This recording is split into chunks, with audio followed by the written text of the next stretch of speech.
Welcome, everybody. Special guest today with us on Steady Lads, and also a special week in the markets. I feel like we're rediscovering all kinds of things. We'll get into that, but welcome, Jeff. Thanks for having me on. You don't do many of these, so we're excited to have you here. I think this is the first podcast you've done since the massive TG you guys had. Yeah, usually say once a quarter, but I think barely missed the last quarter. Awesome. Well, we are like truly excited to get into Hyperliquid and get more of your story. But let's start with the market. I mean, it's Jeff, you need to disable shorting. This is brutal. Man. Yeah, just take away the red button. Like kind of the Korean stock market, I think, do that sometimes. Turn the graphs upside down. The graph. So we're recording towards the end of the week here. We've gone through Trump's tariff announcements, and we'll look at that a little bit. It looks like, Bitcoin after touching 88 is back in the low 80s, and Ethereum way below 1800 at this point. And there was this meme going around with the duck, and he's like chasing the guy around, and he's like, "What is under Solana 120? What is under Solana 120?" Because it always gets defended. Well, now we're at 113, so I think we're gonna find out what's under 120 Solana. Yeah, like pretty rough markets. It definitely feels like the most quiet ever since 2023, in my opinion. Like that, maybe like August 2023 is the last time it's felt this quiet. And I don't know, like if you guys have been doing a lot on chain, but whenever I use mainnet now and the gas is 1 Gwei, I feel like that move that was that book in that series, The Last of Us, where like the zombies have taken over, and you still have all these buildings. You have like Ave, you have like everything's still there, but there's no people. I'm standing here tonight. I'm afraid that I don't hear a thing. Just silence. Gas has been like 0.5 Gwei, and I just like I put coins on Aave and it's cost like 60 cents. I'm like, yo, like no one's using this shit anymore. What the fuck? I wanted to ask you guys, is like, Jordy, famously, you kind of drew a line in the sand and you said Trump, is going to capitulate sooner than we think. And, he can't really take the pain of the markets. But what he did on Liberation Day yesterday was pretty insane, right? I mean, do you still have that conviction? What do you think was insane? Just like the specific numbers, or like what specific? Yeah, I mean the numbers that China tariffs, like, they're adding an additional 34% on top of the about 20% they already had, right? Which brings them up to 50% plus, right? And importing goods from there into the US is going to be brutal. They're going to have less exports. We're going to have less imports. Clearly, things will slow down, right? The numbers weren't a blanket 10% tariff or reciprocal, just matching what's been imposed on us. They went well above and beyond that. And they also, to that end, they didn't even use real numbers, right? Like we look at this analysis, this has been going around Twitter. They didn't use a formula to actually derive how to calculate tariffs and impose them on other countries. They actually used a formula based on our trade deficit.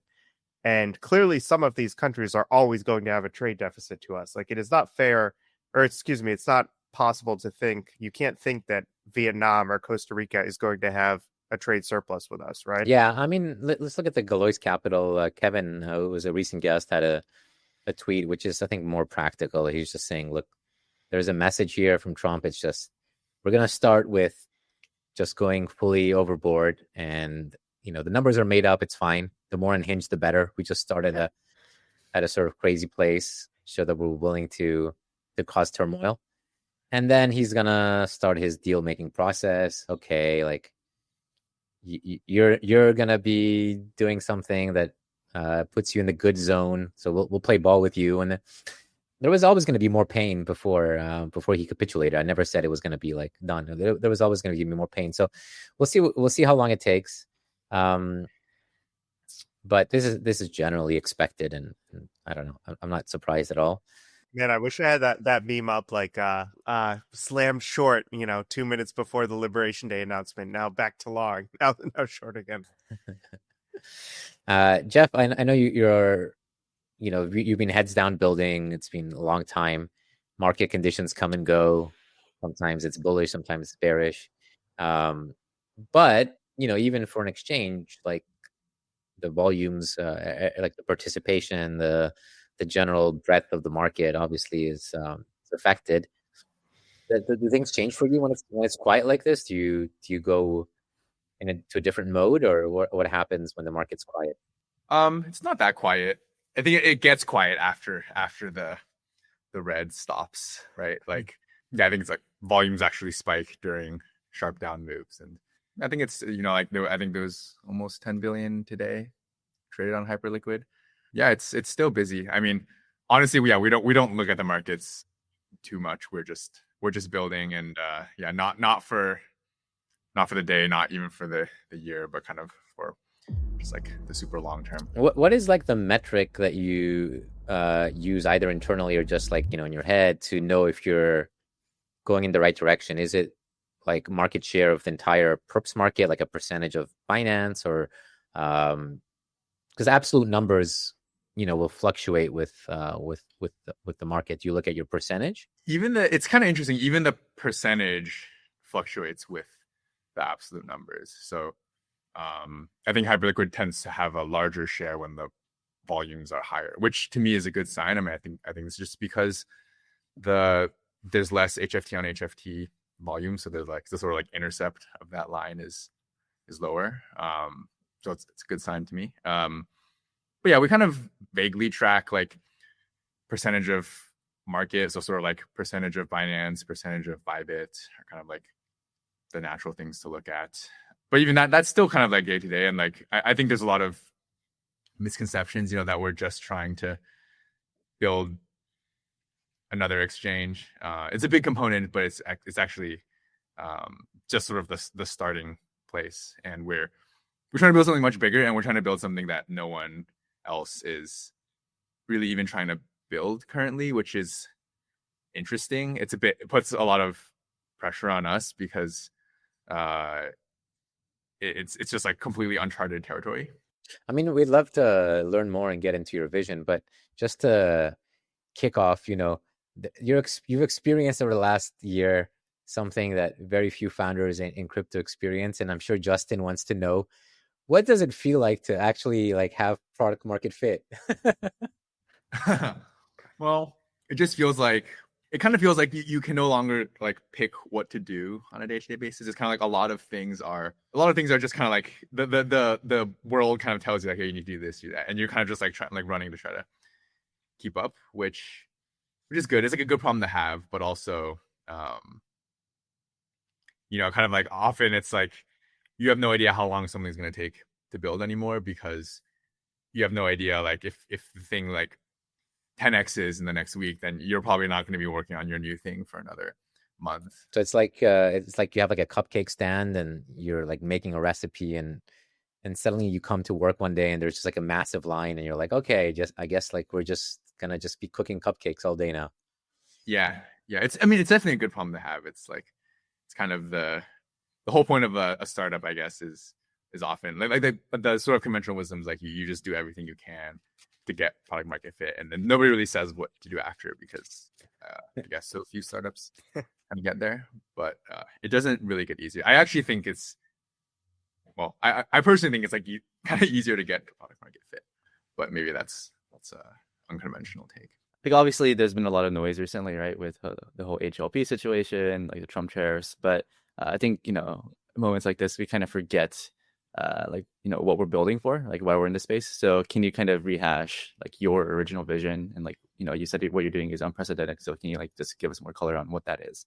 Yeah, I would say the original vision was not this kind of, it's not like we one day woke up and we're like, what would be great, like revolutionizing finance. It's kind of like nobody really does that. So it was incremental, but I think basically the steps were okay, well, basically FTX had collapsed, and we were kind of plugged really into DeFi and CeFi at that point, and just it was a tragic moment for everyone, but we also just kind of looked around and kind of saw like an opportunity to build something that people would finally understand, like sort of like build DeFi that people would finally like viscerally need and understand, because of how screwed they got. And So that was like the initial driver. It kind of didn't play out how we thought. Like sort of 2 weeks later, everyone was back on whatever other exchanges that had come up. But it kind of got us the activation energy to start building. And originally it was just let's build a perps DEX and self-custodial, just like feature parity with centralized exchanges, good liquidity, and that's like a product people need. What did you come up with this like HLP idea for a vault where people could, if they don't want to trade, they can still participate by putting money in the vault? Like, was that a early vision, or that like how did that come about? Yeah, that was super early because the FTX things was super fresh in our minds, and so we our team came from a quantitative trading background, so we kind of knew that there would be some parallels drawn, and so the sort of I think we very easily could have just done the Alameda thing, not the fraud part, but the like just provide liquidity and like just bootstrap in exchange. But we chose not to because people are sick of this like insidery stuff, right? Like all the centralized exchanges do it. It's just kind of like well known at this point. But you had a tweet back then. I think we showed it on our last show actually. I remember those days. You tweeted about BitGet. You were like, BitGet is because you were trading, like you said, Chameleon trading, Chameleon Jeff, and you had realized that it wasn't a level playing field. You couldn't just participate and provide liquidity on BitGet. It was like they were doing it internally and they were like blocking other people from doing it. And I think you tweeted something, and little did you know that X years later, when you have some random jelly situation, that BitGet would pop their head up and try to like can you tell us something about that situation, this whole dynamic with these centralized exchanges like that? Yeah, it's funny. I had actually like forgotten about that tweet, and then someone else was like quote tweeting like, "Hey, like remember this?" And I was like, "Oh." So that was honestly just like so far back. I think I had probably like 100 followers or whatever, back then, and I think when we had decided we were gonna like build, basically people just kept saying, "Oh, you need to tweet," and I just kind of like didn't do it for a long time, and then at some point realized, oh yeah, it's actually like really important to like talk directly to users, and it's like you can build the best thing ever, but if nobody knows about it, it's like, what are you doing? So yeah, I was like how do you build a social media following as someone who's never done this before? And I was like, well, like maybe just expose some shady centralized exchange practices, and I think it worked really well. So. But anyway, yeah, I don't think there's that much going on. Like, I mean, people speculate. I don't know. In terms of the current stuff, I think, yes, I respect a lot of these centralized exchanges. I think they kind of like did push the space. Like crypto would be nowhere without centralized exchanges. They had to do the marketing and the customer acquisition. They had to like really get the users. So, okay, let's go chronologically. So HLP, you didn't want to be like FTX trading on Alameda, Alameda trading on FTX. You wanted to decentralize that, in essence, like give it to the community to be able to do. Is that kind of like how it progressed? Any exchange will tell you, oh yeah, we're like completely transparent, whatever, right? But like obviously no way to really prove anything, especially when it's centralized. And so here we are building something better, decentralized, transparent. And so why not really just like literally let anyone deposit into this thing that is protocol run, and yeah, basically says like if you think it's unfair, like it's at least you're the one making money. And so I think that's like the strongest, like most compelling argument to anyone that like this thing is a public good. And I think over the history of its existence, it's done quite well. And yeah, I think like on any centralized exchange, or even like most decentralized exchanges, this P&L goes to. Yeah, you had this vault. I mean, this was something that we've never seen before. It was like a new primitive, this like central market making vault. Initially, I guess it was doing a large percentage of the volume, and over time, as other market makers came in and sort of traded tighter, it became more of a backstop like an incentivized backstop, because points at times when you guys had a points program, I would say probably the most successful points program cryptos had, it sort of has been absorbing liquidations, which usually liquidations are profitable things to absorb if they're like natural liquidations. And that's also just been profitable on average for the HLP vault. Obviously, like, sophisticated actors have done sophisticated trading strategies in recent weeks, trying different things. First, I think the big first one was with Ethereum. Somebody really plowed max leverage on Ethereum and started, manipulating the price around. Then Bitcoin, and then trying to use alts. So the first ones were quite successful. The last one, I guess, like, was going to be successful, and you kind of in the end, like, once this jelly token got delisted, it ended up not being successful, which was maybe a good thing. But how are you seeing the role of HLP now that it's sort of like a more mature platform, and everyone is just sort of targeting it now? Yeah, so HLP's role actually decreased a lot over the course of its existence. So basically, when you say there's liquidations, it actually, by and large, like, does not take almost any liquidations. It only backstop liquidates. So another unique thing about Hyperliquid is that the liquidations first go to the book, and basically any user can sort of provide liquidity to these liquidations. And like you say, like, liquidations are kind of like the best flow of all, because it's someone who forced selling, sort of doesn't actually want to make that trade, sort of being forced to make that trade, because if that trade weren't made, then the platform would be potentially insolvent, right? So it's like forced buyers, forced sellers. And so usually, this goes to the centralized exchange operators. There's this internal market making desk. They take it all over. They charge a massive rake on top, like 1-2%, something like that. And the trade itself is also like good P&L, because it comes with the whatever margin is left there, right? So could be making like high single digit percentages on average is my guess on this notional volume. So yeah, Hyperliquid, that goes to the book. And so right now, by and large, it's like market makers, but if you have a resting bid or resting offer, like, maybe you'll get a fill as well. And HLP will only take a liquidation if the market liquidations were unsuccessful. And this used to be very common, but the liquidity is actually so good on Hyperliquid now. Like, I think Bitcoin per liquidity is sort of like on par with most centralized exchanges. Like Binance might be a little bit higher. Yeah, so like basically HLP is like sort of like not really needed. It's like not an essential component. Market makers are super good. Like, they're honestly like better than HLP. They quote super tight, super thick. Yeah, so I would say like it's sort of, if someone were to try to mess with HLP and like take the platform down, that probably would have worked a lot better back in the day when it was more integral to the operation. I'm happy to go into the jelly. I think it's not like I think this is something that's, there's sort of like a few special cases that I'm sure every exchange needs to learn.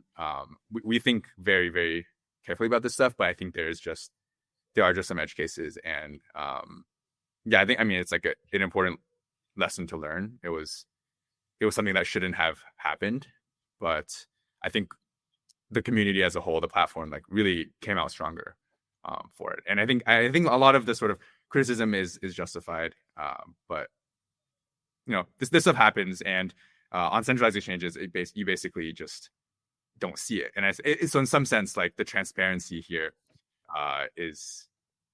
it was like you could really tell how transparent this system is, and there's no denying it. Like Twitter basically was all over this thing for like minutes after it happened.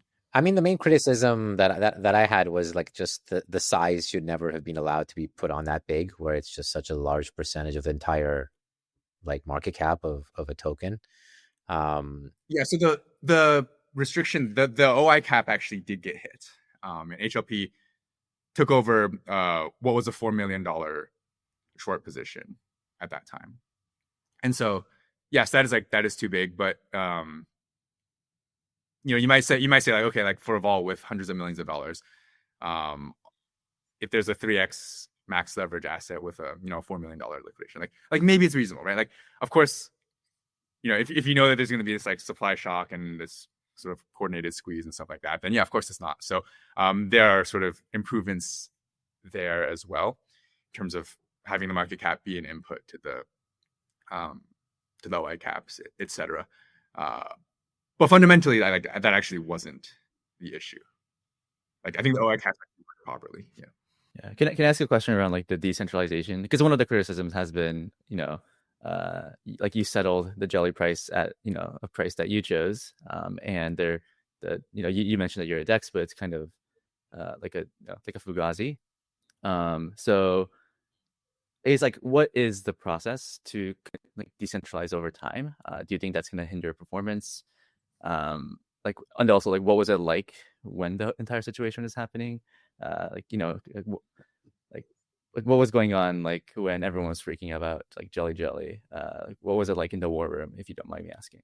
Yeah, so I'll take those questions one at a time, I guess. So I think there is a lot of FUD around Hyperliquid. Naturally so. I think a lot of people want to see it fail.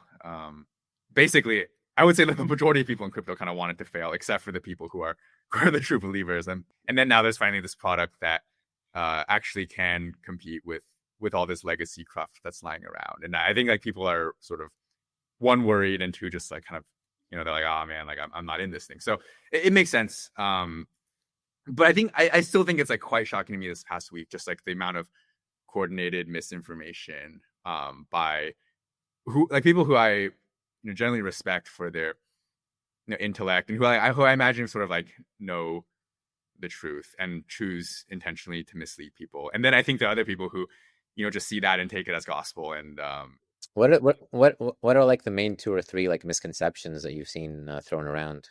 Yeah, so the thing that Taiki mentioned, for example, that like that is like a completely centralized operation. So for basically, like, I looked this up. It's been literally like December of last year was like there were already 16 validators sort of validating the chain. And so it's not like a recent thing. It's been like this, and there's plans to further decentralize the validator set, both the number of validators and the stake associated with the validators through a delegation program by the foundation. So yeah, like you can definitely say, yeah, I'm not going to tell you that Hyperliquid is the most decentralized chain out there, but it is so much further along that spectrum than any of these sort of like lazy critics will give credit for. It wasn't like the choose the validator and then it's like 9 pictures of Jeff like in different different costumes and stuff. So it's not like that. Okay. What's like another? You can like talk to the other validators, and you can sort of like ask them. It's like it's like no different from other chains, except I will say like Bitcoin and Ethereum are in classes of their own. Right. Solana, yeah, like I think they've made a ton of progress, and it's really cool to like they've demonstrated that this like progressive decentralization thing works. I mean, even Solana. I mean, Solana used to have it was like Macallinau brothers had like 18 of the 20 protocols on Solana were like 2 brothers just building them. So, point taken. But decentralization is hard, right? It's like you can't. I think if the goal is decentralization, then it's easy. There should be a future where finance like actually happens on chain, and it is decentralized. Then you kind of it's like a very hard joint optimization problem there. And I think we're very mindful of it. We're very mindful of the criticism. But I will just say it's like a lot of the things that they say are just like blatantly false. And we'll take the criticism where it's justified. Like, yes, we know there are ways it can improve, but the whole thing is path dependent. Jeff, I mean, I have to like tell you, like, the users care more about UX than pure decentralization. If the Ethereum would not be at $1,762 US dollars if decentralization was like, the goal, the only goal. I understand it's a good thing to have, but clearly, like, the market is willing to accept a certain amount of progressive decentralization. So I don't think like that's the main thing. What people do want though is if they're playing a game, and I can relate to this, Like you want the referee to be like neutral and not like step in and like, okay, like you're gonna win, you're not gonna win. And I think you guys were in a tough spot there, having to do something because you have like cornered supply and unlimited losses on a short. Like you said, it looked fine, 4 million short on a 200 million vault. Like, what's the worst that can happen? And then it's like, okay, like actually, if they get all the supply, there's unlimited losses. Yeah, so just to correct something, I think one thing there you said was potentially like another thing that is sort of just being spread is that it's not like an arbitrary price, right? It's the price at which the manipulation happened. So it's like a very well defined moment. You can like see this trade on chain, and the validator set, like, you know, there's like ultimately consensus is social, right? And so the validator set, you know, came together, was like, yeah, this is like a fair thing to do. Reached unanimous quorum and did the settlement, and then the foundation paid everyone back who was long, so that the net effect was favorable. Right. There's no losses. No, I mean, like, I didn't say it was arbitrary, and actually, like, I've been like one of the main defenders of this like decision. I've said, like, you know, just do it. You in essence paid from your pocket, from the like to the longs, to make sure nobody loses. Like you said, lesson learned. Costs a little bit of money. Lesson learned. Like I personally thought it was dealt with properly in this case, and the fact that the centralized exchanges. Let's talk a little bit about like the tax, or I don't know if you can sue them as a tax. Obviously, Binance and OKX listed perps of Jelly, or we're about to list it just as you delisted. Do you view this as like, we've seen some messages on Twitter. Do you view this as like proof that they're threatened, or was it just like there's volume when we just want to get volume? Like, how do you like interpret this? I think they took the opportunity. I don't harbor too much ill will towards that. I mean, I wouldn't have done it, but you know, that it's like business is business, and I think it's like, yeah, you know, Hyperliquid had the protocol had this problem, and yeah, you know, your protocol solvency does not, it should not have like insert exchange does not try to screw with like listings and stuff. So I just like, yeah, no real ill will. Whether they feel threatened or not, like it seems more like from the comms afterwards, from the sort of coordinated FUD spreading, that they may feel somewhat threatened. I will say we're kind of just like it's weird because I don't think of Hyperliquid as a direct centralized exchange competitor. I actually think centralized exchanges and DeFi should coexist. I think there really is like a place for both. And I view Hyperliquid as like building, but really like finance should, very significant portions of finance should operate on chain, on a ledger that, you know, has sort of some enshrined DeFi primitives, but is otherwise performant general purpose, and really like just like disintermediates a bunch of stuff, and just is like really the kind of like original vision of DeFi. I just think this is like the right way to execute that. So it really, like, centralized exchanges, I feel like they maybe misunderstand the mission. Well, I don't think they misunderstand the mission. It's just whether you have a mission or not, during this part of the mission, you're competing for the same people who want to speculate on all these tokens. Whether they're doing it on Hyperliquid or on Binance, for you might be very different because of, you know, you're trying to get somewhere very different than they are. But at this stage, it's the same users, and it's a big business. It's the biggest business. I mean, maybe Tether is a very big business, but I would say it's even bigger business than Tether. We see, like, you know, how much Binance makes over the last 5 years, and you guys are making a dent. I mean, it's appeared on the map, and it's the first, you know, DEX, let's say, that is.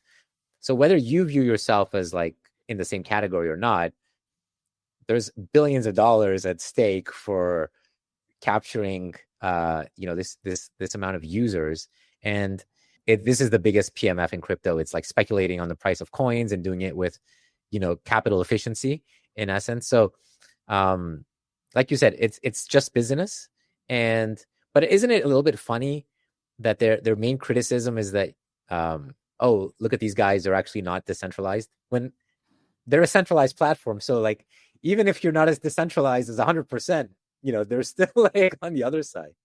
Yeah, their argument is probably like, you say you're decentralized, but you're not. Like, we don't say we're decentralized. But, I feel like there's a much stronger argument, which is like, centralized exchange probably says they're, doing all the right things, and they're, probably not. You mentioned that users don't care about decentralization, but I think DeFi does, like, it is like a product improvement. It's sort of like a quantum leap in product. And yeah, most users may not care about decentralization, but they certainly care about transparency and permissionlessness. And I think they're just like strictly better things that, that like these centralized exchanges don't provide. And so maybe that is like one argument. That at the start of the show, you sort of alluded to this greater vision. You're not just trying to replicate the CEX experience on chain. For those that haven't been following it publicly, like, can you talk about what that bigger vision is? Obviously, you have the EVM chain, but maybe you can share what, the 5-year plan is. Yeah, so I think Hyper EVM is also another thing that's been sort of misunderstood. I think it's out, and I think some people think it's a separate chain. Some people think it's supposed to be like a sort of high throughput EVM general purpose competitor or something. Maybe we can just give a bit of context on that. So Hyperliquid is one chain that has one world state, and this state consists of Hypercore, which includes the Perps DEX, which is the most well known, includes Spot DEX, includes various primitives. They're all built natively. They're all very performant, and I think they should all scale super well to basically like house the world's finance. And then there's Hyper EVM. There is this diagram. Yeah, so Hyperliquid is one blockchain. It has one world state, and this world state is split into two broad components. There's Hypercore, which is the well-known component, includes Perps DEX, also Spot DEX, and various other DeFi primitives that are written natively, very performant, and should scale to be able to house the world's finance on this one sort of single state. And then there's the other side. There's the Hyper EVM, and this obviously takes inspiration from Ethereum. It provides the tooling that basically most developers in crypto are intimately familiar with, and provides them an interface that they can basically plug their existing applications into. You can deploy your contracts on Hyper EVM as if it were any other EVM chain. And I think the piece that people miss here is like, why does Hyper EVM exist at all? Like, can't you build on any other chain? It's not as performant yet as some of these other chains, whatever. But the key point here is that Hypercore and Hyper EVM are not just two isolated pieces. The core value prop here is that the purpose of Hyper EVM is largely to make Hypercore programmable. So maybe one like very simple example here is, so Spot launched almost a year ago maybe, and allows anyone to permissionlessly deploy native assets like ledgers, like new ledgers onto Hyperliquid. But by and large, the valuable stuff in the world do not live on Hyperliquid. So there's a whole sort of stack around doing this, right? It's like bridging, sort of cross-chain messaging, etc. And so with Hyper EVM, what you basically have is the Spot order book, which is permissionless but as performant as a centralized exchange,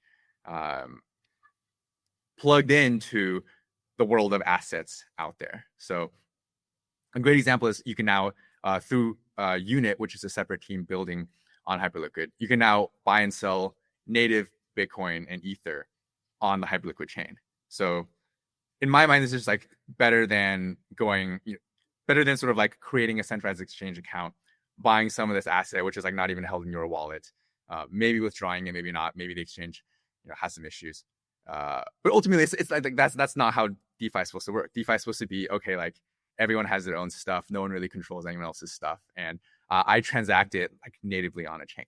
And the key component here that was missing was this programmable layer. So there's one thing I'm really like curious about. So because I've been, I've worked with Mantle a long time, and I know the difference between trying to build things internally versus having external teams come in and build. And when you're dealing with external teams, there's just like a range of quality, let's say, and there's a lot of people that, are dev shops, random people.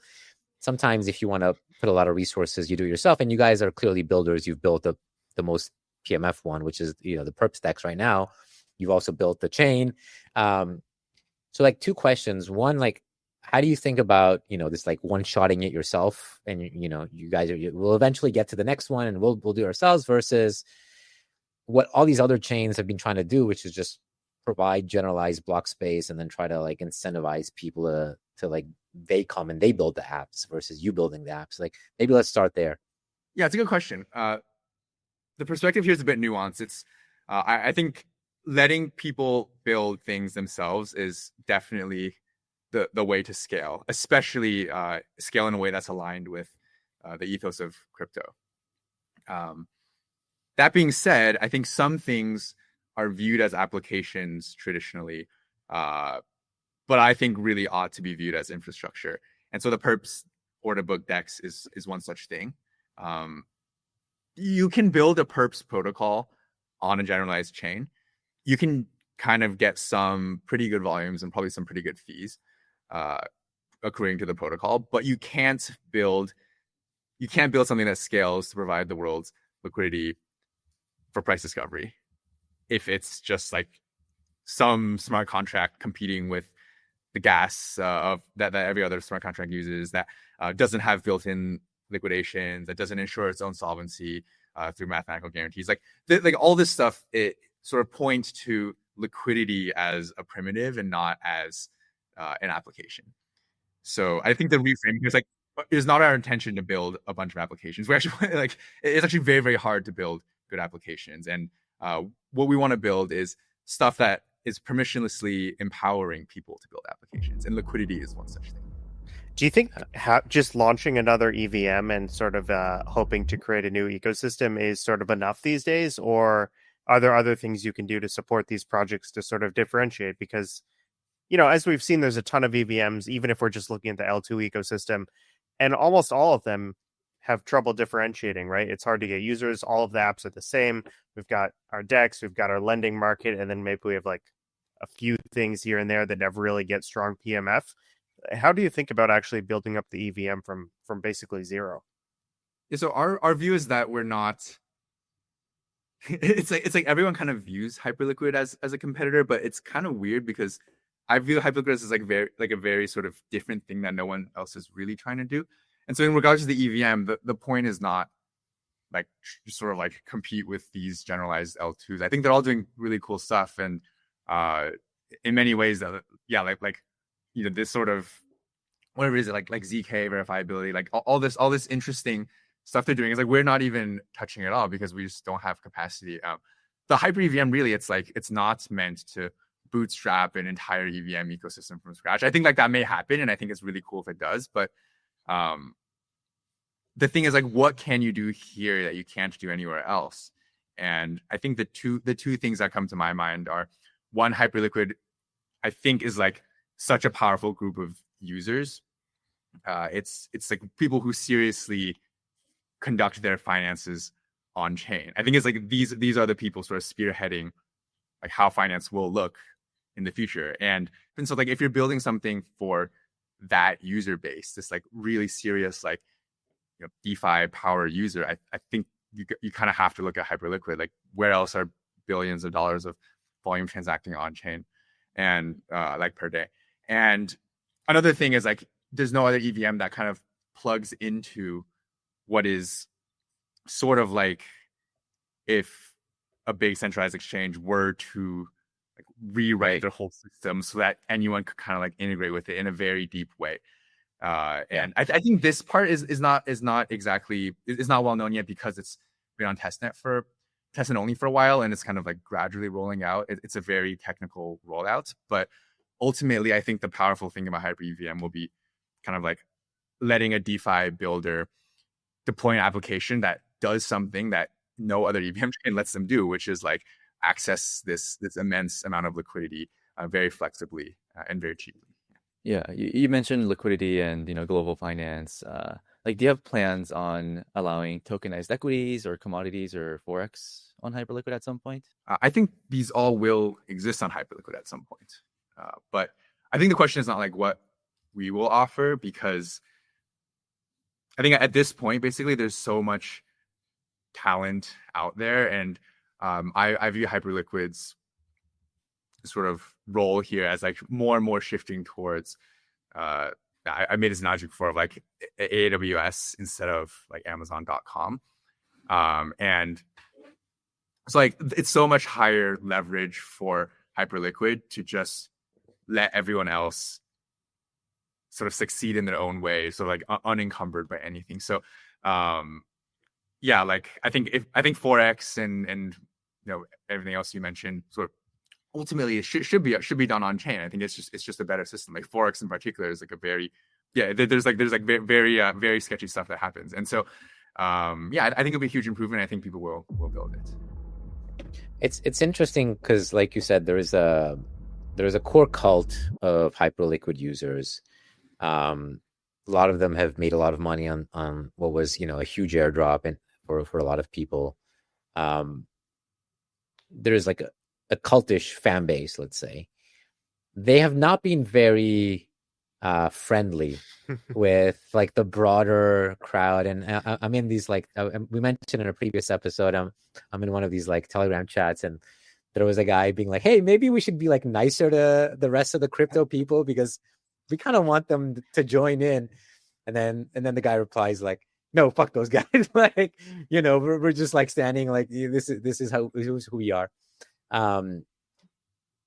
Ultimately, like if you want to be more inclusive, I understand like there's a fine balance between you've done a fantastic job at being like very neutral, nobody gets preferential anything, just trying to like keep this neutrality, because that's a power, having that neutrality. But at the same time, it's hard to make partnerships and get more people in and like create the kind of business development that has been successful for like a Binance or Bybit or whatever, or choose your like real world company. Do you think that just by being neutral and like without kind of expanding it, you might get a little bit stuck in this cult? Like how do you see that? Yeah, so I think to your last point, I think this week actually has been really eye-opening to me, and just like I think our team we're super small and we're good at some things, but we're actually like really just like learning as we go, and it's very humbling to see just like, oh, for example, like on comms, like we're like quite bad. We think we're doing the right thing. We're heads down building. We're like trying to just like always make the right decision, even in places where like other companies would not, or other like protocols would not. But yeah, like that doesn't matter if everyone else just kind of like tells your story for you, right? So there are ways in which like I really think we all need to grow, and yeah, like telling our stories, or like making sure everyone is like bought into the mission in like a positive way is really important. And so like going to your point of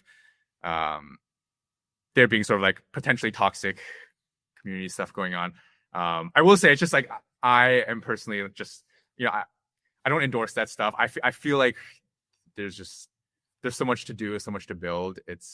I feel like there's not I feel like there's no point like fighting over stupid shit like that. Like but on the other hand, like I really appreciate the energy. I think it's like I think these people come.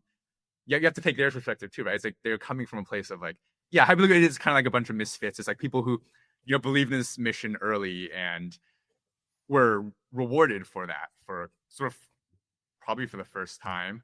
They were rewarded. They got like sometimes in some cases like millions of dollars, and now they're ending every tweet with Hyperliquid. So like until they get like $100 per tweet ending in Hyperliquid, they're going to keep doing that. I will say also there are like a few people who are probably very, very passionate, and I think that they don't necessarily speak for the whole community.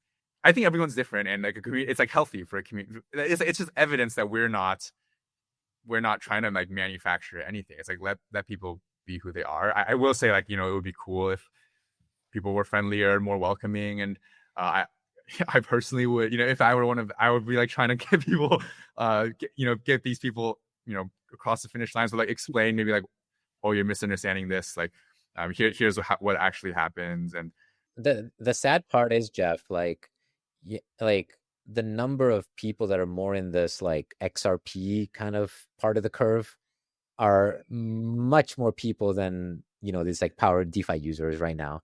And we probably like want to like tap in and just bring those guys in. I don't know which part of the curve XRP is. I don't know either. but yeah, I think bringing everyone in is.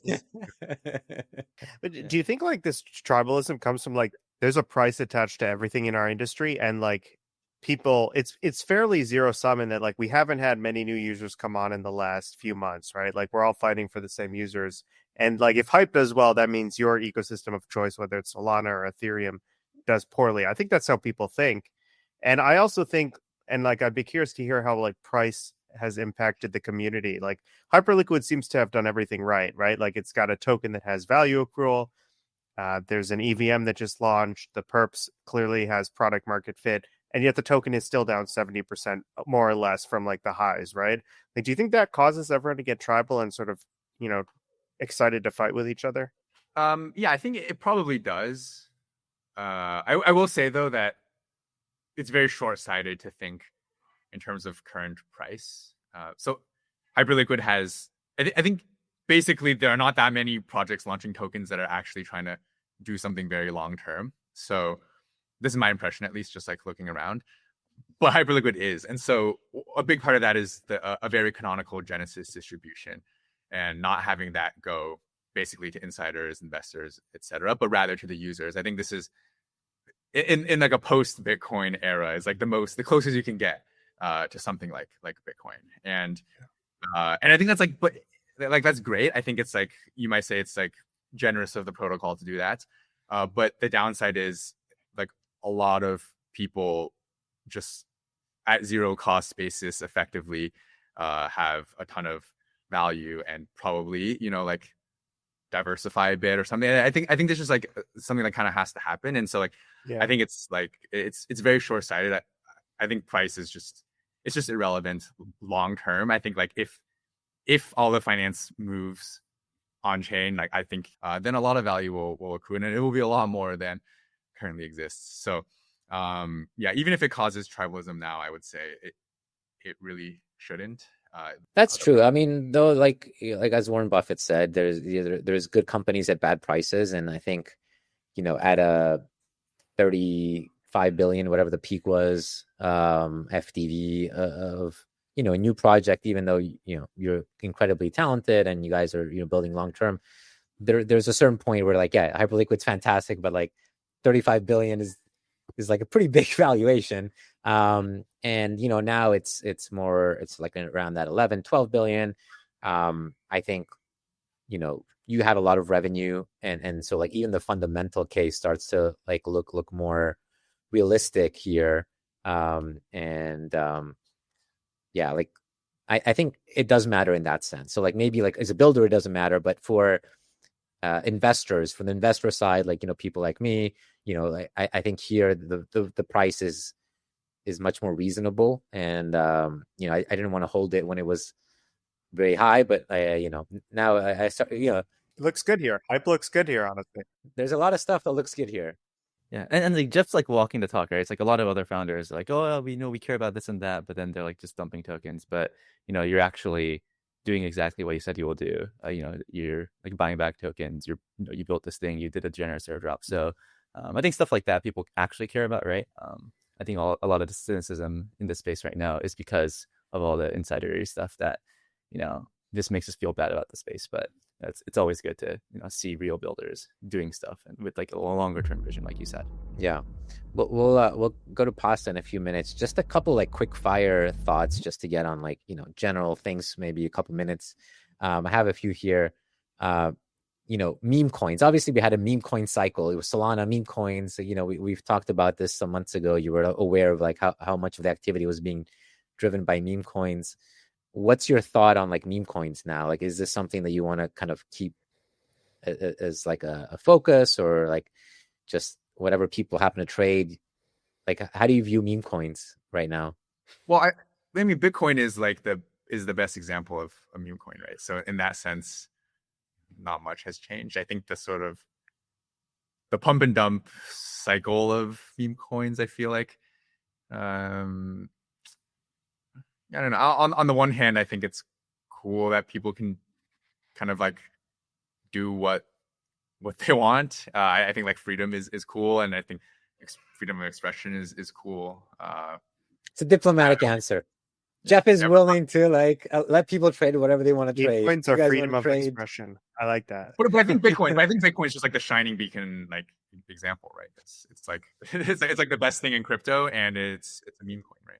And another one is like stable coins, which is, you know, also the big product market fit. We've seen a little bit of drama this week. I went on Twitter this morning, and we had Justin Sun on a press conference accusing the Hong Kong mafia of not giving him his money for his stable coin. I think this is like FDUSD that he was.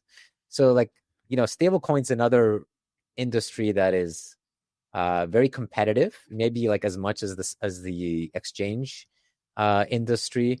You guys have been using USDC, I think, exclusively as collateral. You know, that's kind of how it all started. I saw on your chart you had stable coins as like native stable coins was one of the things. How are you viewing this like category of stable coins, and like what's your strategy on the stable coin side? Yeah, I think stable coins are one of the most important applications in crypto, like you said. It's very much like the edge with building stable coins is almost entirely in like real world stuff, right? Like banks and compliance and things like that. So it's honestly like probably one of the biggest arguments for Hyper EVM existing is that it allows for truly native stable coins on Hyperliquid. Would those work as collateral? Like if, you know, XYZ stablecoin wants to come build, like would that count as collateral? Or like if another application have to collateralize it against USDC, or like how would it actually work to have more stablecoins? I think ultimately that the tech will change a lot, and so I don't think anything like USDC is like somewhat enshrined in the current implementation because, well, you got to start somewhere. You're not like perps need an asset, okay, USDC. But I think ultimately, like the platform, like Hyperliquid, should be neutral, like you said, and but it should also be like very opinionated on like how it makes the important things possible and like optimized for those really important use cases. And so like stablecoins are a great example. So I think there's a lot of work to do there, but ultimately I envision a neutral platform where you know, potentially like a great place for someone who wants to sort of have wide distribution of a stable coin, kind of maybe choose it as the home for it. Yeah, I mean, definitely, like I think that's the right approach, and I'm looking forward to when you guys will be able to support like a yield bearing stablecoin, like a treasury stablecoin, so we can get that extra, because, you know, we have a lot of money on Hyperliquid. We want to get that extra, you know, yield on top. That would be nice. Yeah, there are teams building this. There are many teams really interested in. I think it's a super big it's a super big use case for basically everything that Hyperliquid has in like the full stack. Awesome. Let's do a quick pasta of the week. Justin, you want to kick off? Sure, happy to. These tariffs are not great, right? We've been all feeling the pain a little. And Kobe put this out, which is like so hilarious. So from Star Wars Episode 1, The Phantom Menace, it opens with turmoil has engulfed the Galactic Republic. The taxation of trade routes to outlying star systems is in dispute. Never forget, everyone, taxation is always the cause of civil unrest. I also want to point out that one of our favorite countries, renowned for its filmmaking, is now been tariffed at 47%. 47% tariffs on Madagascar. Absurd. You know, let these animals just live in peace, right? Oh man, what a shit show. These tariffs. Jeff, you want to share a pasta with us? Yeah, that's well, I really like this Big Bird account. Don't know who it is, but whoever you are doing God's work here. I like that you indiscriminately shit on every project in the space. I think it's very funny. We have this 1,000 light years saying it. Guys, it's a brand new perps DEX. Will attract users with points and referral codes. So obviously there's been infinite of these come out. Do you even track the other ones, or like you just see like a new one come up every week? Oh, not too much. Too busy. Too busy getting shat on by all these other things. So no time to worry too much about this. But I think it's funny. Taiki, how about you? Yeah, so kind of on a related note, I feel like everyone thought that Trump was supposed to save our bags, but he's literally destroying our bags. So I just thought this was like pretty funny from Stiano's turn here, or Monad's turn. He had the layup. He could have just laid it up, done really nothing over these 4 years, and just let us, send to Valhalla. But he wanted to shake things up. I have another ex-guest. I have Suzu's Pasta here. He used to say that what was that thing from last cycle? It was signs of adoption are indistinguishable. No, signs of froth. People were saying signs of froth are indistinguishable from signs of adoption. So now he says signs of incompetence are indistinguishable from signs of 5D chess. So is this all 5D chess, or are we just doing random shit? It's hard to tell. They look the same. They have the same picture. So we'll see how it plays out. At least there are some good buying opportunities for those that are still looking out there and deploying. Guys, I think we'll have to wrap up here. Jeff, we're honored that you came on. We know you don't do many of these, so thanks for joining the lads. Thanks for having me on. We'll see everybody next week, hopefully with more green candles. Take care.